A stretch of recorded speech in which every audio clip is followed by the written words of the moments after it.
31 октябрь. Азаптардын пайдасы. Менин сага болгон ырайымым жетиштүү. Анткени менин күчүм алсыздыкта жеткилең болот. 2 Корунтуктар 12 бөлүм 9 аят. Машаякчылар кандай гана азаптарды тартпасын, аларга Кудай бир негизги максат менен жол берет. Алар өздөрүнө жана дүйнөгө азыраак таянып, андан көбүрөөк канааттануу алсын дейт.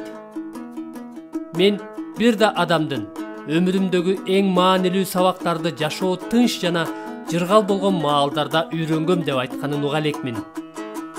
Бирок ишеними күчтүү улуу адамдардын Кудай менен болгон мамиленин жана анын сүйүүсүнүн тереңдигин эң көп таанып билген ар бир учур азап чеккен убакта болгон дегенин уккам. Эң баалуу асыл бермет Машаяктын даңкы. Ошондуктан биздин чеккен азаптарыбыз аркылуу Машаяктын ырайымынын даңкы чыгаарын Павыл баса белгилейт.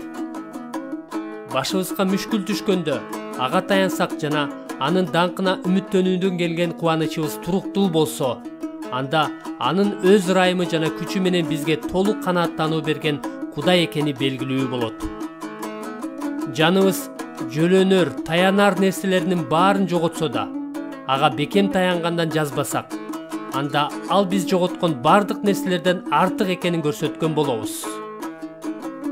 Машаяк азап чегип жаткан элчи Павылга менин сага болгон ырайымым жетиштүү. Анткени менин күчүм алсыздыкта жеткилең болот деген. Павыл буга ошондуктан Машаяктын күчү менден орун алат деп өзүмдүн алсыздыгым менен артыгыраак мактанам. Ошондуктан Машаяк үчүн алсыз болгонума, кордук көргөнүмө, муктаж болгонума, куугунтукталганыма жана кысымчылыкты башымдан өткөргөнүмө ыраазымын. Анткени мен алсыз болгондо күчтүүмүн деп жооп берген. 2 Корунтуктар 12 бөлүм 9-10 аяттар. Демек, Кудай бизди өзүбүзгө эмес, ырайымга таянганга үйрөтүү үчүн жана биздин көңүлүбүздү ошол ырайымга буруп, ошол ырайымды даңазалоо үчүн азаптарды колдонгону анык. Ишеним дал ушундай иш кылат. Машаяктын келечектеги ырайымын даңазалайт.